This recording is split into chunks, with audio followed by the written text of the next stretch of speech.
A printout of the Facebook post dated September 29, 2021 is here to attach. May I know what's happening to you, Mr. Madriaga? You seem to be crying. Are you crying? I just remember one moment. Are you crying? I just, You are nearly crying. May I just put it on record that while reading these portions of the affidavit, the resource person, Ramil Madriaga, is breaking into tears. On the same day, I posted the screenshot of our video conference on my Facebook account with the caption just telling her I cannot vote intelligently without her name on the ballot. Neither can go out and vote wisely unless the name Inday Sara Duterte Carpio appears as a candidate in the 2022 presidential race.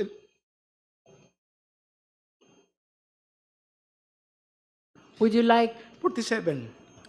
to say something about why you are crying on this part of the affidavit?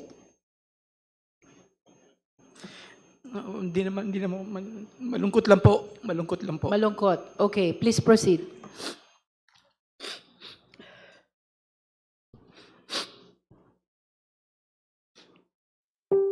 Madam Chair, can we allow the witness to please... Honorable yes. Dumogan. Thank you, Madam Chair. Can we allow the witness to please get his Yes. composure before he will continue? Yes, we are temporarily suspending to give time to Mr. Madriaga to console himself. Please read your supplemental affidavit. Opo, salamat po, Madam Chair. Supplemental affidavit. I, Ramil L. Madriaga of legal age, Filipino and with address at care of Annex 2, BJMP Camp Bagong Diwa, Taguig City, after having been duly sworn in accordance with law, do hereby state, 1. I am currently a detainee at Camp Bagong Diwa, Taguig City, for charges of kidnapping, criminal case number RMNL-22-05157-CR and R-MNL-22-05158, pending before the Regional Trial Court, Branch 21, RTC Manila. 2. On November 29, 2025, I executed an affidavit which was subscribed and sworn to before Attorney Cynthia Biñas Pentonal on the same day. In my affidavit, I narrated my involvement with then President Rodrigo Roa Duterte, PRRD, his daughter Sara Duterte, Sara, other members of their family, and their close associates.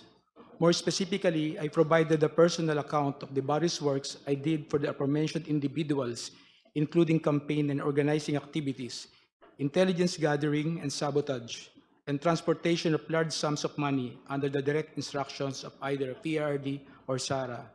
3. With my consent, my affidavit was submitted and referred to the Office of the Ombudsman through a letter dated December 15, 2025.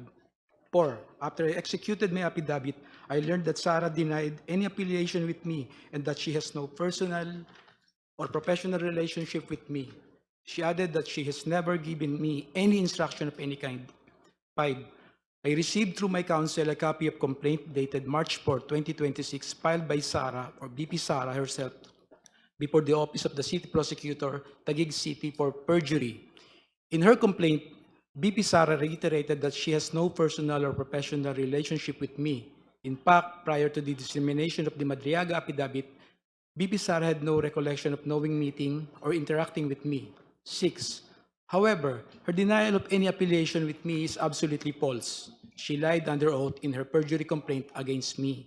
Hence, I decided to execute a supplemental affidavit providing further details on the narration I made in my previous affidavit with additional accounts of other orders, tasks, or works given to me by either PRD or SARA or BP SARA. Engagement activities with President Rodrigo Roa Duterte. 7. Prior to the 2016 national elections campaign, I was working for then Congressman Roylo Goles as one of his political officers specializing in intelligence gathering and sabotage operations. Congressman Goles decided to support the candidacy of PRRD. Hence, he introduced me and endorsed my services to PRRD during their meeting at the latter's residence in Taal Street, Bangkal, Davao City. Around the 2015 or early 2016, he mentioned to PRRD that I was previously under detention and that I later survived death row. Congressman Goles also added that I am his #1 asset in the National Security Council during his time as National Security Advisor. 9. When PRRD was elected president, Cong Goles' brother, Ferdinand Goles, was appointed as a member of the Board of Directors or the Basis Conversion and Development Authority, BCDA. On the other hand, PRRD directed me to serve as a counterintelligence agent for the National Security Council. 10. However, I was never under the employ of the Office of the President or any government agency. Instead, I was directly employed by PRRD. I received my salary from a certain canlas, a PNP officer, previously from Davao, at the start of every month in the amount of 100,000 pesos to 150,000 pesos in cash. 11. As part of my duties, PRRD specifically instructed me to monitor, operate, and sabotage former Senator Trillanes. However, PRRD was apprehensive in ordering the assassination of Senator Trillanes because of the latter's support and contact in the armed forces of the Philippines. 12. Sometime in 2018, PRRD asked BP Sara, to go to his home in Taal Street, Bangkal, Davao City, to discuss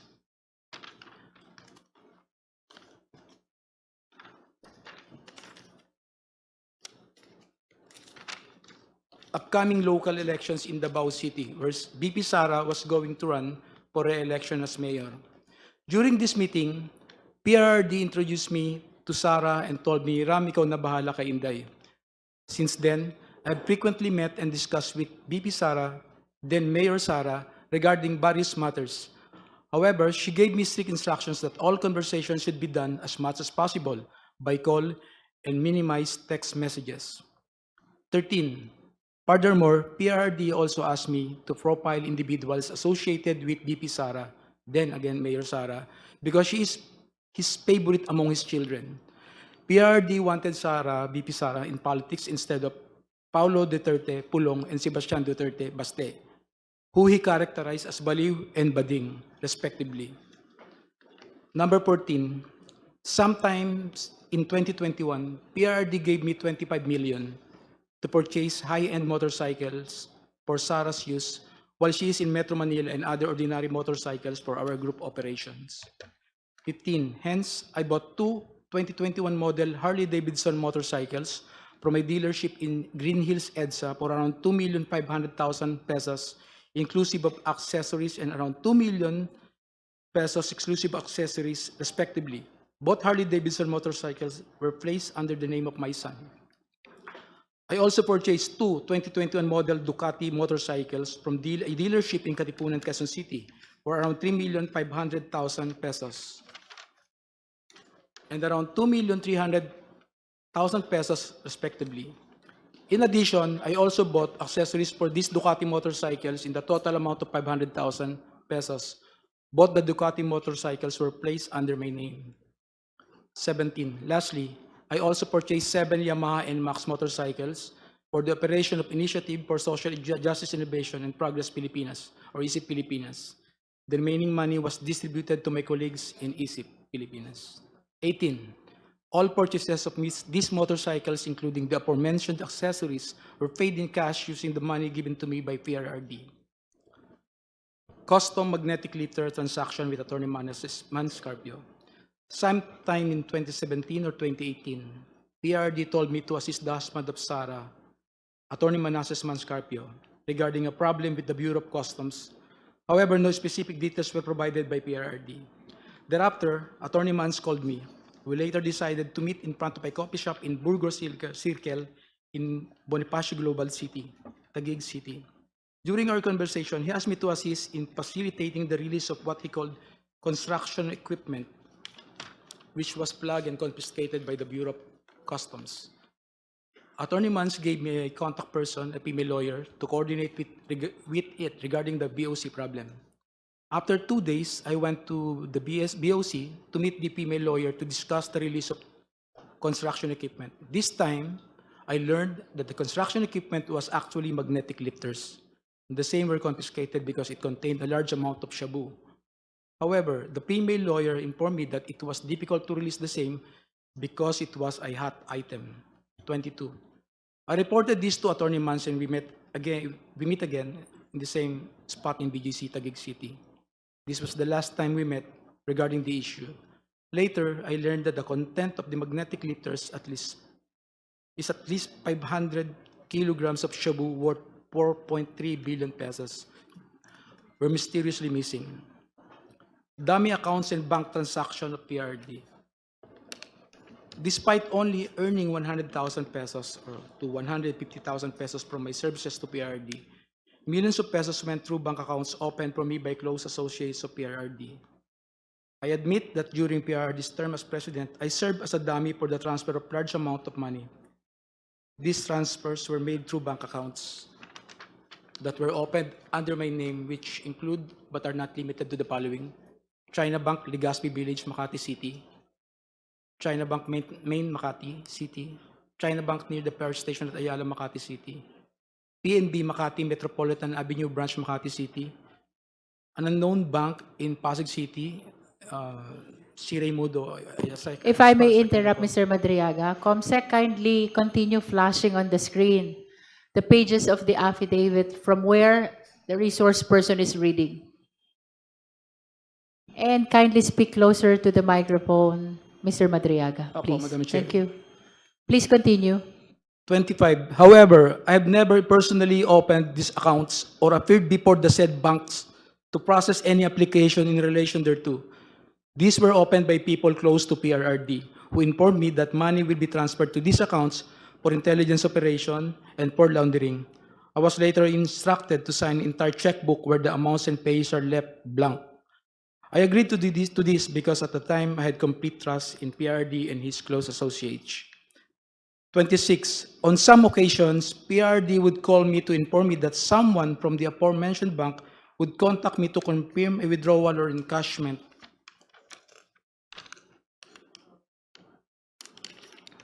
Of checks. There were also instances that where PRD would instruct me to personally visit the said banks to pick up the money and bring it to Malacanang or to the designated individuals. I distinctly remember that PRRD directed me on 3 separate occasions to pick up 100 million from a bank inside the mall in Lubao, Pampanga, which were all delivered to Malacanang. On another incident, I was informed by PRRD that the 2 land bank managers' check which were to be delivered to one of our safe houses in Eastwood, Quezon City, in the amounts of 84,200,000 pesos and 4,800,000 pesos, respectively, were issued under my name. Copies of the 2 land bank managers' checks are hereby attached as annexes A and A-1. 28.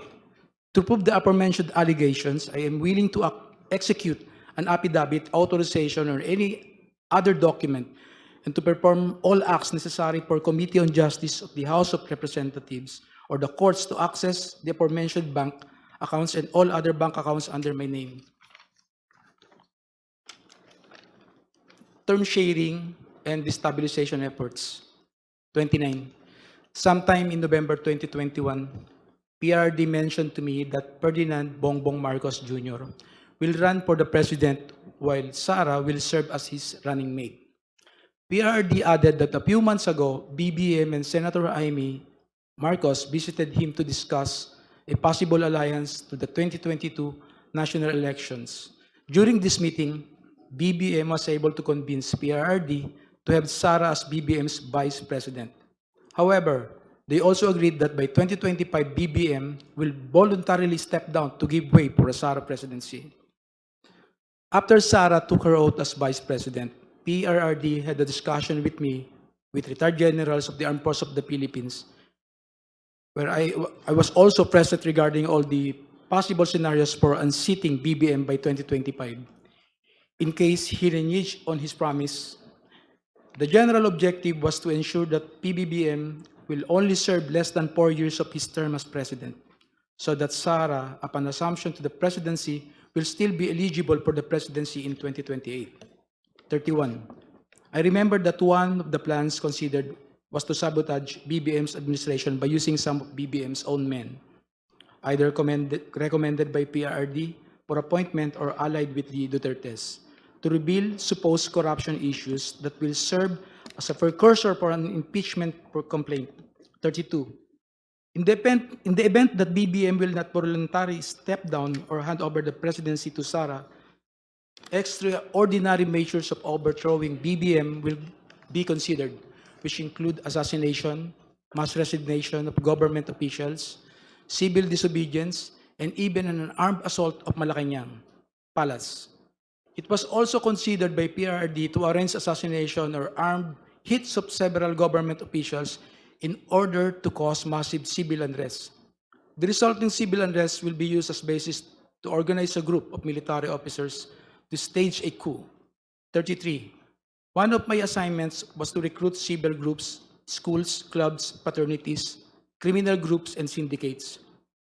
Inday Sara is my president, ISIP, at 2022 national elections campaign. 34.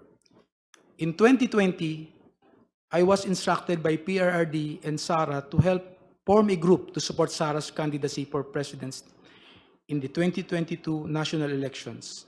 Hence, I helped establish and register a non-profit corporation called Initiative for Social Justice Innovation and Progress, or ISIP Pilipinas, Incorporated. But to us supporters of Sara, ISIP actually stands for Inday Sara is my president. I helped establish ISIP together with some friends of BP Sara and alumni of San Sebastian College of Law, SSC Law, including Assistant Special Prosecutor Ryan Ray Kilala of the Office of the Ombudsman and his wife, Aurea Fortuna Kilala. A screenshot of one of ISIP's video conference meetings where Sara and Attorney Ryan were present is here to attach as Annex B. A photo of Attorney Reynold Monsayac wearing an Inday Sara is my president is here to attach as Annex B-1. 35. I got close with Attorney Ryan, who was previously a professor of Sara and former associate dean of SSC Law. He shared with me that Sara was not particularly good in school, was often struggling with her academics and habitually rude and violent to other students. Hence, Attorney Ryan used his influence in San Sebastian College of Law to ensure that Sara received passing grades despite her poor academic performance. 36. Attorney Ryan and his wife became quite close to me and my family that they agreed to serve as godparents in my son's wedding. A photo of Attorney Ryan and Rhea taken during my son's wedding is here to attach as Annex C. Shortly after we organized ISIP, I was informed by PRRD that funding will be made available for the activities of ISIP through the contribution of his friends and supporters. One of those friends and supporters is Lin Wei Zhong, who was the financial officer of Parmalee Pharmaceuticals. Sometime in June or July 2021, PRRD informed me that someone will call me to directly coordinate the turnover of 175 million to fund ISIP's organizing efforts, promotional and campaign activities. Thereafter, a man called me to proceed to the basement parking of Seda Hotel, Quezon City, to pick up the said amount. Thus, I hurriedly went to the place with my cousin Rosendo Madriaga. As I recall, the money was placed inside several large backpacks and bags, which were handed to me at basement of parking of Seda Hotel, Quezon City. I loaded the same to my white Toyota Land Cruiser. Lin Wei Xiong was present when I received the said amount together with two other individuals. He then asked me where will the money be used. I informed him that this will be used to fund election of Sara, to which he replied, good, good. 40. I directly brought this money to my house for safekeeping. Thereafter, I used this money to fund the campaign activities of ISIP across the country and to establish, organize, and maintain its chapters for the purpose of promoting Sara's presidential bid in 2022 national election. Some of these chapters include Quezon, Binangonan, Bicol, Antipolo, Quezon City, Zambales, Leyte. Photos of ISIP Pilipinas activities are here to attach as annexes D to D-7. 41. The expenses for the activities include costs for merchandise, travel, accommodations, rental fees for offices, lump sum distribution to identified leaders, who in turn pledged to organize for Sara in their respective communities, and allowances of volunteers and organizers. However, upon the request of Attorney Ryan, I personally delivered 15 million to him in his office at the Office of the Ombudsman. From time to time, PRD would talk to me to check if there is still sufficient funding for ISIP. When the initial amount funding ran out, I promptly informed him and he directed me to get another 100 million pesos from Maestrado Lim, who we call Tanda, at the Hyatt Regency in Bonifacio Global City, Taguig City. The money was placed in several bags and were handed to me by Maestrado Lim. 43. I distinctly remember Maestrado Lim because he previously mentioned during one of our meetings in Davao City that he hated Filipinos in general and Filipino businessmen in particular, stating that peste yung mga Pilipino, yung mga businessman walang kwenta. Aside from Lin Weijong and Maestrado Lim, I also remember that Michael Yang, a very close friend of PRRD who was frequently in Malacanang, also provided financial support to ISIP Pilipinas. 45. On September 29, 2021, and despite our extensive campaign activities, I was informed by Sara that she will no longer run for president and will instead run for as BBM's vice president in 2022 elections. This decision caused deep frustration among the members of ISIP. Hence, we organized a video conference with Sara where I personally asked her to reconsider her decision, as we have already poured some substantial effort toward promoting her candidacy for president through ISIP. During our video conference, I also noticed the painting I personally gave her as a gift. A screenshot of our video conference is here to attach as Annex A. 46. On the same day, I posted the screenshot of our video conference of my Facebook account with the caption, just telling her I cannot vote intelligently without her name on the ballot. Neither can go out and vote wisely unless the same Inday Sara Duterte Carpio appears as a candidate in the 2022 presidential race, ISIP Pilipinas.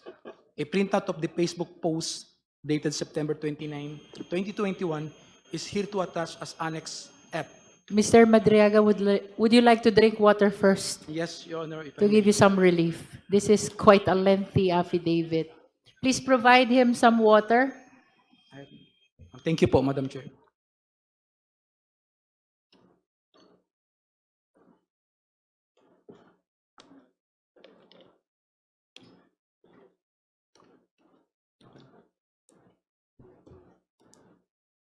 Can I proceed na, Madam Chair? Yes, you may. 46. On the same day, I posted the same screenshot of our video conference on my Facebook account with the caption, just telling her I cannot vote intelligently without her name on the ballot.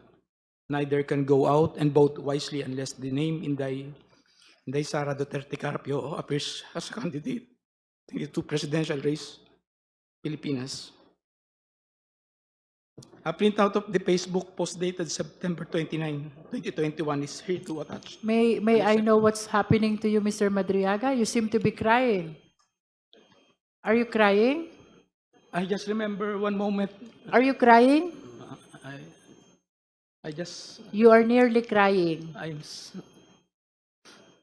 May I just put it on record that while reading these portions of the affidavit, the resource person, Ramil Madriaga, is breaking into tears. Can we go back to where you felt frustrated and you're nearly crying? Which part of your affidavit is that? Can we go back to that? number 46 po, Madam Chair. Number 46. Let's go back to number 46. Okay, you may read from 46, Mr. Madriaga.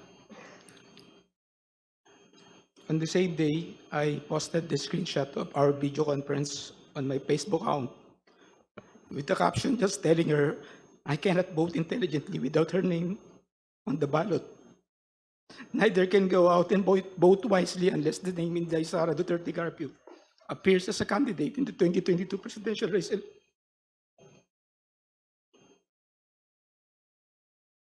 Would you like 47. to say something No, about why you are crying on this part of the affidavit? hindi naman, malungkot lang po, malungkot lang po. Malungkot. Okay, please proceed.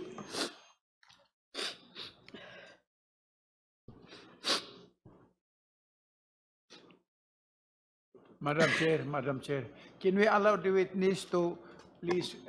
Honorable yes, Dumogan. thank you, Madam Chair. Can we allow the witness to please get his Yes. composure before he will continue? Yes, we are temporarily suspending to give time to Mr. Madriaga to console himself. I think we have to let him finish the affidavit, the reading of the supplemental affidavit until the very end, Madam Chair. And he should be allowed to proceed as soon as he has composed himself. Madam Chair. May I proceed, Madam Chair? Are you ready? Opo, Madam Chair. Okay, you may proceed, Mr. Madriaga. 47. Nevertheless, Sara proceeded to run as BBM's vice president under the unity ticket. I continued assisting her campaign for vice president during campaign sorties. I served as advance party to municipalities, cities, provinces where Sara was scheduled to visit and campaign. In several of these campaign sorties, I personally joined Sara together with other members and volunteers of ISIP, which to us now refer to Inday Sara para sa ikalawang Pangulo. Photos of Sara and me in several campaign sorties are here to attach as Annex G to G-3. 48. During one of the activities of ISIP in Bataan, I got to know a group of farmers who were asking for assistance because of land grabbing incidents in their area. I tried assisting them and I discovered that the entity behind the land grabbing in First Bataan Maribelas Holdings Corporation. More than a year later, I informed Sara about this concern and she told me to bring the group to one of her residences in Metro Manila located at Serendra Bonifacio Global City, Taguig City. I asked the group of farmers to wait outside of Serendra as I went to talk to Sara. When I mentioned to Sara the First Bataan Maribelas Holdings Corporation is the one involved in the land grabbing incidents, she told me that she cannot do anything and that she will no longer meet with the group of farmers.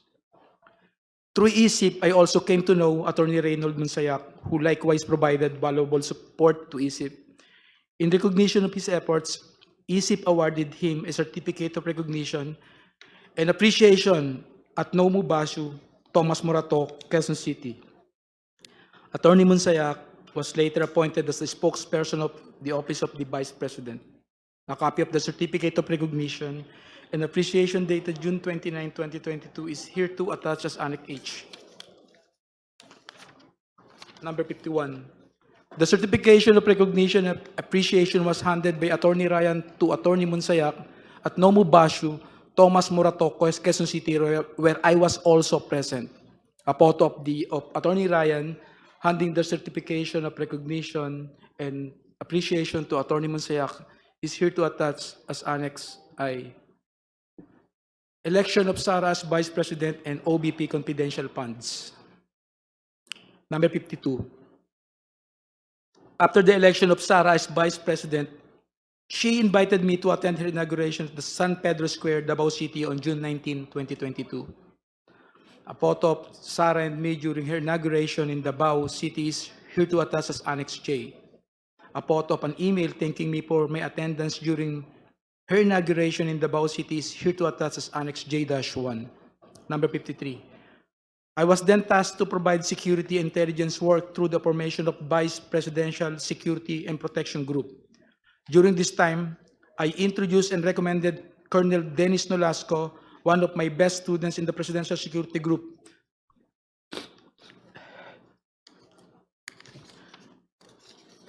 to assist this matter. Number 54. Colonel Nolasco then tapped the services of Colonel Raymond Dante La Chica to head the BPSPG. Afterwards, I worked with both Colonels Nolasco and Lachica from July 2022 to April 2023 for tactical transport services, security of SARA and other VIPs, handing and conveying and highly confidential information, and the transportation of large amount of money to several persons as instructed by SARA. Money deliveries under the instruction of SARA. In the morning of December 20, 2022, Sarah called me and she said, "Sir Ram, please coordinate with Colonel Nolasco. Meron tayong deliver sa San Pablo, Laguna, sa night strip, at sa Ombudsman." Sarah added, "Bawi tayo sa kanila later." Later, I received a text message from her indicating the places of delivery, which include San Pablo, Laguna, night strip, Office of the Ombudsman, and the corresponding contact numbers. Number 56. Later that morning, Colonel Nolasco sent me a text message directing me to go to the DepEd Central Office in Pasig City, beside Ultra at around 1:30 p.m. for the transport. Transport is a shorthand for delivery or transportation of large sums of money between Colonel Nolasco and me upon the instruction of Sarah. After receiving the text message, I hurriedly prepared and went to the DepEd Central Office together with 4 other individuals: Richard Babagay, Arman Villanueva, a certain Chip, and a certain Ruel. Number 58. Richard and I were aboard my blue Toyota FJ Cruiser, while Arman, Ruel, Noel, and Chip came in Toyota Grandia with the sticker Inday Sara Champura Duterte attached to both sides of the van. Richard was driving my blue Toyota FJ Cruiser and Chip was driving the Toyota Grandia. A photo of the Toyota Grandia with the sticker Inday Sara Champura Duterte on both sides of the van is here to attach as Annex K. A photo of my blue FJ Cruiser is here to attach as Annex K-1. Number 59. As we parked my Toyota FJ Cruiser near the main entrance of DepEd, Colonel Nolasco appeared from the main entrance and approached our vehicle. I alighted to the vehicle to meet Colonel Nolasco, and we talked while we waited for the arrival of Colonel Lachica. He mentioned that they will also provide a red Mazda sedan, which will be used to deliver the money to the Office of the Ombudsman. At around past 3 or 4 p.m., 2 government vehicles with red plates entered the DepEd compound, and then Colonel Nolasco told me, "Ayan na, ayan na." Colonel Lachica appeared with a lady who I later learned to be Special Disbursement Officer Gina Acosta. Thereafter, 4 large dark bags were unloaded from the vehicles. 3 large dark bags and 1 lighter colored and relatively smaller bag.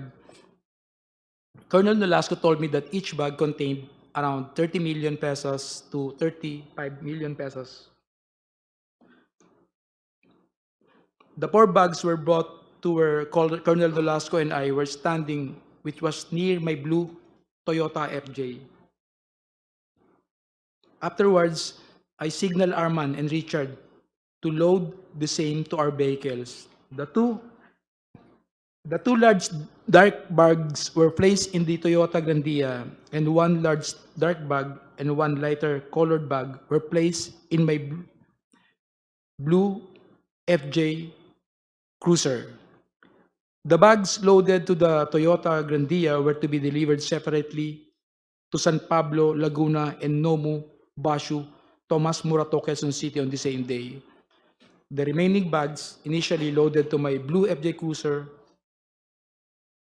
were immediately transferred to the red Mazda sedan prior to our departure from the DepEd compound, and were to be delivered to the Ombudsman parking lot the following day. Then, the red Mazda sedan proceeded directly to my residence in Cainta, Rizal, and was driven by Noel. Before leaving DepEd Central Office, Colonel Nolasco told me to get my share from the said bags, and he and Colonel Lachica have already taken theirs. Hence, I took 1 million pesos for myself from the lighter colored bag loaded to the red Mazda sedan.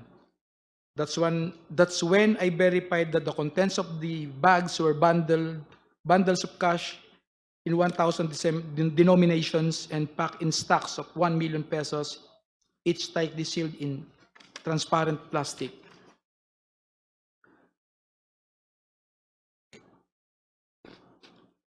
We, Blue Toyota FJ Cruiser and Toyota Grandia, left DepEd Central Office past 5 p.m., heading to San Pablo, Laguna.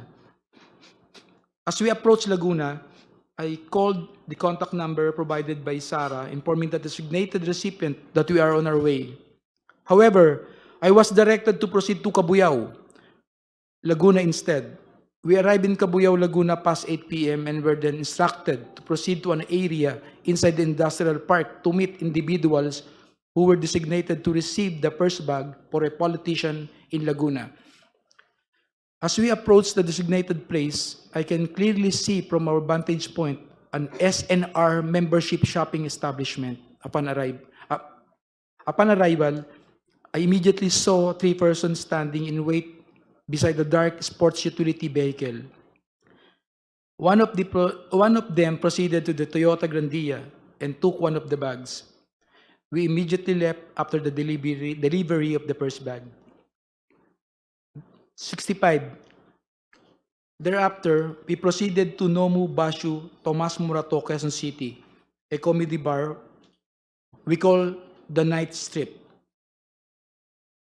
frequented by SSC Law alumni including Attorney Ryan and Attorney Monsayak. 66. I am quite familiar with Nomu Bashu because I previously visited it several times in relation to my work with Sarah and ISIP Pilipinas. In fact, this is the same place where ISIP gave Attorney Monsayak a certification of recognition and appreciation.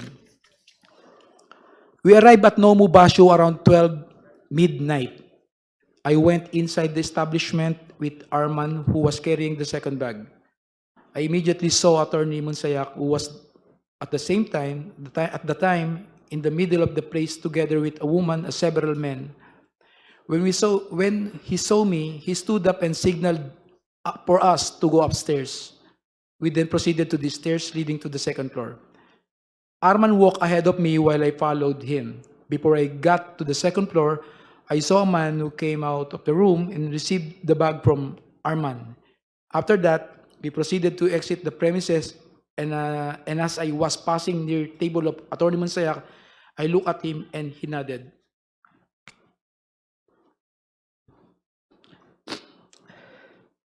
And we completed the delivery to Nomu Bashu. We stopped to eat around the area while eating. I told Arman and Richard to meet me at my house in Cainta, Rizal, later that day at 8 a.m. Number 70. At around 8 a.m. the same day, the team met in my residence at Cainta, Rizal before we traveled to the last location, OMB parking area. This time, however, we only used my blue Toyota FJ Cruiser and the red Mazda sedan, where the remaining 2 bags were previously placed. We left my residence at around 8:30 a.m. Richard was driving my blue Toyota FJ Cruiser, while Arman and another person, Noel, and he brought along were aboard the red Mazda sedan.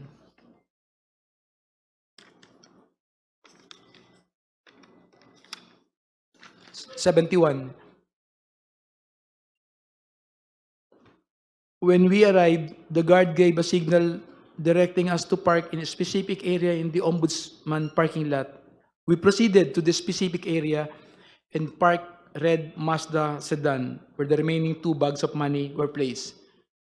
We left the keys on top of the left front of the wheel, which is our usual practice when delivering large amounts of money. 72. Previously and upon direct instructions of PRD, Sarah, I've also delivered money to Ombudsman Samuel Martires or Attorney Ryan, which I usually place inside an open trunk of a designated car. Number 73. After completing the last delivery, we left the Ombudsman compound aboard my blue Toyota FJ Cruiser.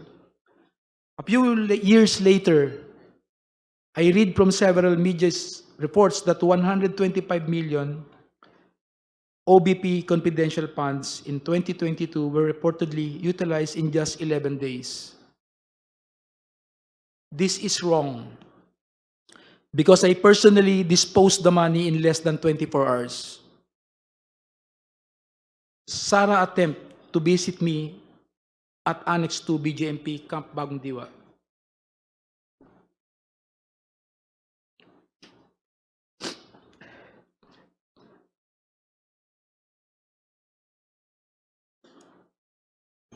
You can Numbers- drink some water, Mr. Yes. Madriaga. Yes, if Drink some water.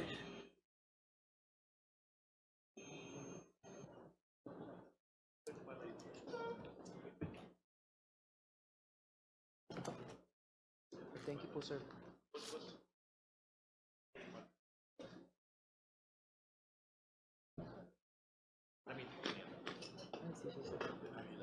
Issue.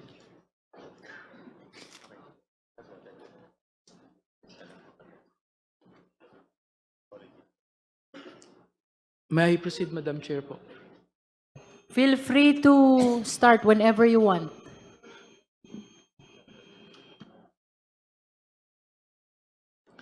Number 74. A few years later, I read from several media reports that the 125 million pesos OBP confidential funds in 2022 were reportedly utilized in just 11 days. This is wrong because I personally disposed the money in less than 24 hours. Sara's attempt to visit me at Annex 2 BGMP Camp Bagong Diwa.